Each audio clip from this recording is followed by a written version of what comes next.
As an introduction, Dead Domain begins this video with a compilation of clips from Synthetic Man's YouTube channel. Now there's no narration or any input from Dead Domain here, so there's no point to which I can understand what any of this means beyond the fact that, yes, I am indeed watching clips from Synthetic Man's YouTube channel. From this point forward, for the sake of brevity, I will be referring to the YouTube user Dead Domain by the name listed on a Patreon linked by the Dead Domain channel, Jordan Black, or Jordan. The only reason I do this is because we are not digital constructs. We're people, we're given names, and we address each other by our given names in the flesh and blood world. So this brings things down to earth. This allows us to address the reality of our world in a flesh and blood nature, aside from the online monikers, which are, for the most part, pretend things that we made up. And to ensure I'm being fair to all parties involved in this video, I shall also be referring to Synthetic Man by his name, Kobe, rather than by his channel name.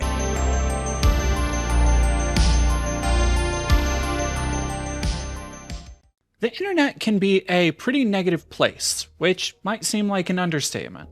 The internet is a place where people are frequently targeted for harassment, death threats, doxing, swatting, and more simply for existing.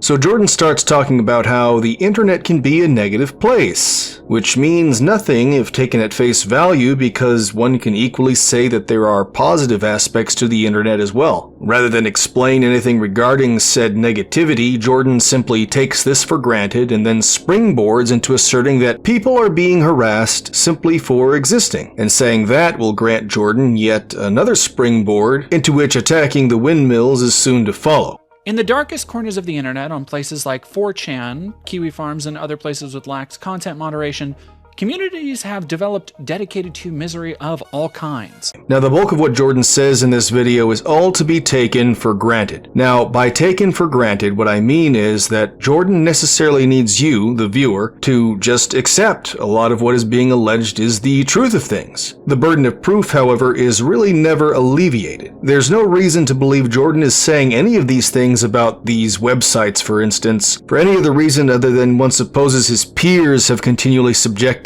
places like 4chan or the Kiwi Farms to bad faith scrutiny. If you tell a lie 1,000 times, eventually it becomes the truth. Hang around the internet long enough, and you'll hear words like incel and blackpilled and even doomer thrown around. All various ways to describe people who seem to wallow in various states of misanthropy. Okay, all well and good, but you need to make it stick. But the way these terms are applied is never consistent regarding their actual definition. The reality is these words are all too often used to hasten the path of character assassination, and that's the goal. This is the Redditor brain at work, the use of these quick and easy terms to draw out singular conclusions without any critical thought about subjects and people who might deserve a bit more nuance, if we are to allow that ogres are indeed like onions. There are entire communities built around people who just spend their entire lives being mad at other people, using slurs with reckless abandon in their little safe spaces. Now, it shouldn't be too surprising that these websites are replete with racism, conspiracy theory, violent rhetoric, and various bigotries to aperitif, the slurs. Yet more things that Jordan takes for granted. However, here, let us grant this in a hypothetical scenario. I won't deny that there are people who have an avid attraction to vivid displays of passionate behavior. Anger, among other emotions, is a passion. But anger in and of itself is not necessarily a wrong emotion to have, and it does have the capability of driving both positive and negative outcomes. If, for instance, I become enraged and then strike someone undeservedly, that would constitute a negative. However, suppose I'm at the gym, on the bench press. Well, anger has the capacity to spike my adrenaline, giving me the ability to push even harder, a positive outcome. The point of me saying all this is that Jordan has no axiom about which to assert that the alleged anger is inherently bad, or will even necessarily lead to specific outcomes that are undesired. And the use of this bizarre term, violent rhetoric, also assumes a foregone conclusion. It is yet another assertion that Jordan takes for granted without justification. And if you're a slightly more well-adjusted person, you might ask, how does someone become like this? How does someone choose to spend their limited time on Earth not chasing a creative pursuit, finding love, investing themselves in a professional field, or any other of the myriad things you could do? How does someone become so miserable that their only recourse is to try and spread that misery to others and form communities around wallowing, self-pity, and hating out groups. The way that Jordan talks about this, one would automatically assume that Kobe is just outright provoking everyone in any sphere of the internet that he frequents. Jordan has angled a bad faith conclusion through narrative. Now, the way that works is, let us pretend an armed robbery took place and Jordan was talking about it in passing. Let's say Kobe happened to be there and was carrying his own gun, but he was just passing by. He had no idea what was going on. Now there, Jordan talks about the event and says an armed robbery occurred here, and there was Kobe with his gun. Is Jordan lying? Well, the facts of the narrative are true, aren't they? But yet we also know the narrative is slanted toward a conclusion that assumes Kobe was the one who committed the crime. That is exactly what Jordan is doing here in this video. Now, Jordan will otherwise insist on taking a sympathetic approach here, but that very insistence is a necessary cover for a shoddy analysis colored by this foregone conclusion, this bad faith analysis. The cart is before the horse. None of this is an attempt to figure out how Kobe works and functions as a popular streamer or creator. Even the assertion that he is spreading misery plants Kobe as being the aggressor or attacker, and everyone else is the victim of his content. But that has not and has never been the case. People who use YouTube are free to click on whatever videos are available to them. They don't have to watch content produced by Synthetic Man. They can subscribe or unsubscribe to whomever they desire. They can choose to close their browser and walk away if they want. Kobe's not out and about spreading misery. Now, the reality is that Kobe is very often miserable, as is appropriate given the overall state of the medium that he enjoys. He is playing games on a YouTube channel in a public square. This is essentially no different from a street performer. And naturally, the people who flock to his videos do so as an organic response to that. Now, Jordan further alleges that Kobe infuses his language with racism, sexism, and homophobia. While he's only been active for a few years, Synthetic Man has managed to amass a fairly sizable audience of over 120,000 subscribers through a combination of videos and regular streams where he mostly just goes on unhinged rants about wokeness and why he doesn't like things. He gets a spotlight every so often when he makes a video relevant to a popular property, yet infuses his ranting with open racism, sexism, or homophobia that makes him an easy target for reaction content from other creators. Again, even granting this, the burden is still on Jordan to explain why anything Kobe has ever said was false, or not otherwise part of his entire online performance as the content creator Synthetic Man. In other words, if Kobe is actively disparaging the progressive stack, what of it? And regarding the kind of entertainment that Kobe provides to guests and subscribers to his channel, his behavior is all part and parcel to the unique flavor of his content. This is essentially his job, and he really has no reason to lie and not stay true to himself. If anything, that would cause him even more misery and pain, forcing himself to smile through gritted teeth. Let us again hypothetically grant that Jordan is correct and Kobe is indeed racist, sexist, or homophobic. Okay, and you see, what's missing from Jordan's video here is any determinative statement that would regard any of the isms as being inherently bad or wrong anyway. Can you explain that, Jordan? But no, at no point does Jordan ever definitively say why Kobe ought not be the isms, unless we're supposed to assume so in a Mr. Mackey "That is not appropriate behavior, okay?" consensual mindset. In which case, the Synthetic Man channel more or less defines itself via non-conformity anyway. Non-conformity to the progressive state, and the so-called isms would just be part of the overall performance. So please, Jordan, come up with an argument that would cogently explain why Kobe ought to change anything about the way he speaks. Now, the other aspect of concern that Jordan mentions is how other content creators will react to Kobe's content, disparaging him. Again, the way Jordan's narrative is slated seems to assume Kobe is inherently at fault for this given the nature of his content. Either that or it's some kind of multi-vault experiment, as they fail to adequately explain in the show. Vault 31, 32, and 33 are all directly connected to each other. What do you mean failed to adequately explain, dumbass? You watched only one episode, dumbass. Perhaps maybe watch the whole first season where they do actually explain in detail. It's just called a slow reveal, dumbass. Bro just watched one episode and started chirping at the first sight of a black person.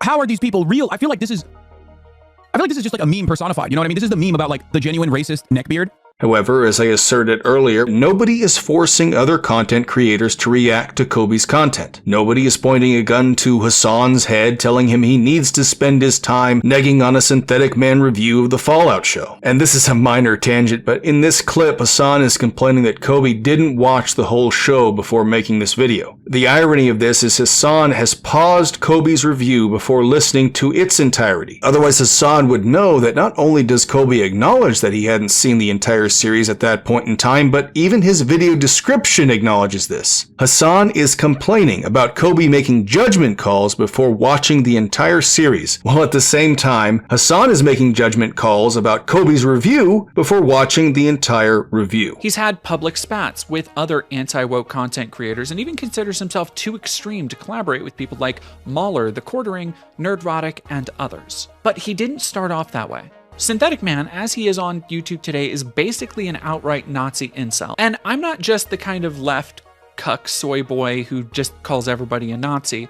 No, I'm going to back up pretty much everything I say. And believe me when I say Synthetic Man, at least from what he says, fully has Nazi beliefs. Now here's where Jordan starts getting very parasocial about Kobe's online activities. The narrative still pivots Kobe as some kind of instigator here, even though Kobe never asked EFAP to take a shit on his videos. And this isn't even to say this is not EFAP's prerogative, because punching down on smaller content creators is, indeed, part of their shtick. But in turn, Kobe is also free to respond in whatever way he deems appropriate. And as we saw from that, the outcome only made people more sympathetic to Kobe as the underdog. Another oddity about Jordan's commentary here is the assertion that content creators like EFAP don't really have much to offer in terms of addressing media, and instead continually preach to the choir on any given subject matter. Whereas Kobe uses his channel to directly talk about the problems plaguing the entertainment media. And in terms of how extreme Kobe's content is, not that there's anything inherently wrong with that, the fact of the matter is that EFAP is also particularly keen not to notice the man behind the curtain, even as the show takes place in front of them. And that's really all there is to it. Kobe is not afraid to notice things. EFAP is. EFAP copes. Nerdrotic copes. Critical Drinker copes. Synthetic Man, Kobe, does not. Enough said. Basically everything after World War II. You could say World War II and its consequences were a disaster for the human race. I can't remember which general it was that basically said we defeated the wrong enemy. I can think of one Austrian who tried to save the world and all of history. Never mind. Anyway.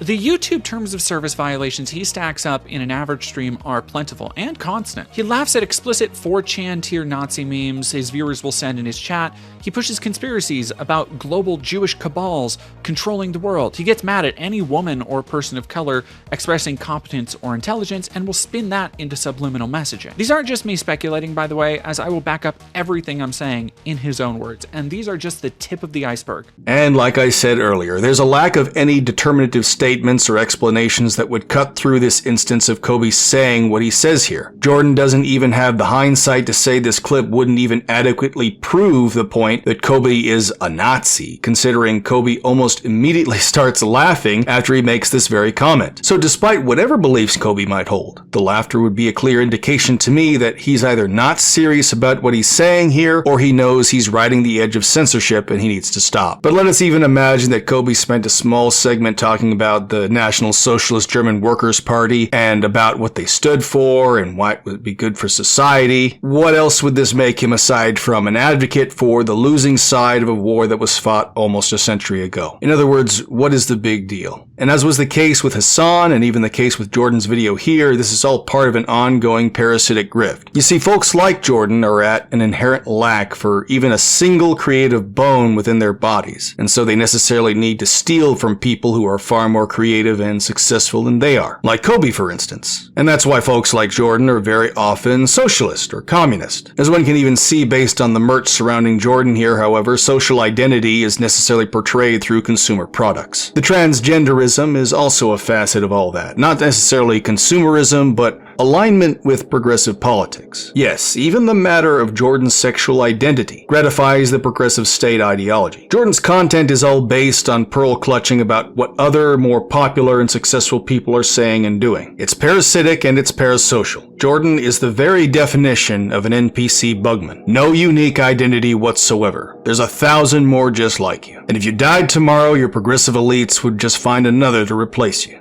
Now, over the last 3 months, I've watched more than 200 hours of Synthetic Man's content, and you might think that would leave me bitter and angry towards this person who often talks in thinly veiled slurs and goes on tirades about wokeness and SJWs and BlackRock ruining everything white people hold dear.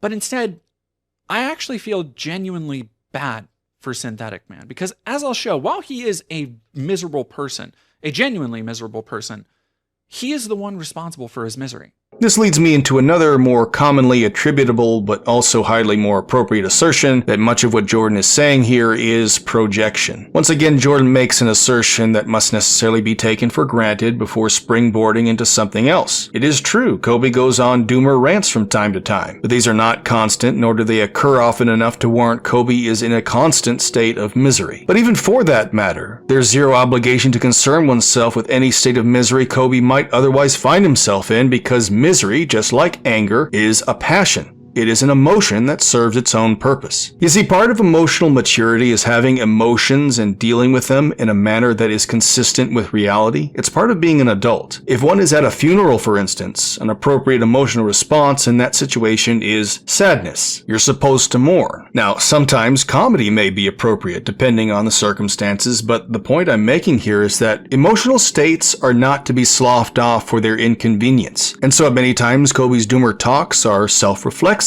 which is appropriate for someone taking stock of one's life. And that is indeed a large part of why people enjoy them. And if there's any criticism that I would personally levy there, it's that Kobe tends to become a bit too parasocial with his audience during those talks. At face value, it's fine, but it also runs contrary to his desire that his fans do not become parasocial in return. What started for Synthetic Man as a desire to have a gaming channel has become a cesspool of openly violent conspiracy, racism, and general misanthropy. Because of how Synthetic Man chased an audience that encouraged his worst tendencies, in turn leaving him burnt out, passionless, and more bitter and angry than ever before. So up front, I want to preface this by saying this isn't a takedown of Synthetic Man. This is a cautionary tale. So Jordan throws out some weird terminology that begs elaboration, never mind then sticking said terminology to the Synthetic Man channel or to Kobe in general. Again, I bring up previous refrains of Jordan taking a number of things for granted, things that I suppose the Dead Domain audience must necessarily take at face value regardless of how well Jordan even sticks any of these assertions to Kobe. And this is why this particular video that I've made here is so short in comparison to Jordan's 2.5-hour video. In truth, much of what I would be addressing would be Jordan's further character assassinations regardless of the insistence to the contrary, plus having to take even more assertions for granted before accepting further springboarding into fights with windmills. Now, if you're a fan of Synthetic Man or even just the right-wing Gamergate crowd, or even just hate lefty SJW snowflakes like me, you're probably thinking this is a hit piece. But I promise you, it won't be. There's something important I want to examine here with regard to this kind of commentary because it is at the root of how deceptive all of this is. Within the intro to this video, Jordan included news footage that was completely unrelated to Synthetic Man. It was all subliminal misalignment, an attempt by Jordan to make you think about the subject matter in the news footage in tandem with talking about Kobe and his content. Jordan also finds it necessary to insist on specific intentions, but the deception is readily made apparent by that very insistence. You see, the thing about insistence to the contrary is people immediately believe the contrary. The thing about telling the truth is that everyone interested in the truth will hear it without need to be told what the intent behind the words are, because the words themselves will convey said truth. Yet when Jordan says the following, I will simply be examining the things Synth has said in his own words, using his positions and statements to show how much of a miserable, self-loathing hypocrite he actually is. See, if it were a hit piece, I'd be calling him names without backing it up, making assertions without any evidence, or insulting him for his habits or appearances. But I have plenty of evidence to justify anything I will call him, and frankly, I don't need to make Synth look bad. He does that all on his own just fine. Willingly and constantly. It's weird. This is parasocial behavior. In the same vein as taking things for granted, what this exposition entails is that Jordan is self-permitting this video because the approach is not otherwise a, quote, hit piece. But that just begs the question, what does it matter if it is or isn't a hit piece anyway? Why this insistence of intentions unless one was worried about the perception of intent? Now, the point I'm making here is that Jordan does not want to be tied to attacking Kobe in any way that appears to be malicious, which in truth tells me that this is malicious and Jordan is well aware of it. This is an attempt at self-aggrandizement, and Jordan knows what that looks like. And rather than tell the truth and let the truth stand on its own, Jordan must necessarily tell everyone how they ought to perceive the intent behind it. This is how you're supposed to feel, because Jordan told you how you're supposed to feel. Well, I for one choose not to believe Jordan, due in no small part to the fact that Jordan even found it worth trying to explain why this video was not what it clearly was in the first place. And that hole is also dug a bit further here. I'm also not too worried about Synth himself responding. While he talks a big game about masculinity and the eroding standards of being a man in society, he's not really the confrontational type. Like most internet tough guys, I'm willing to bet he just doesn't have that dog in him to actually handle criticism head on and develop a cogent response.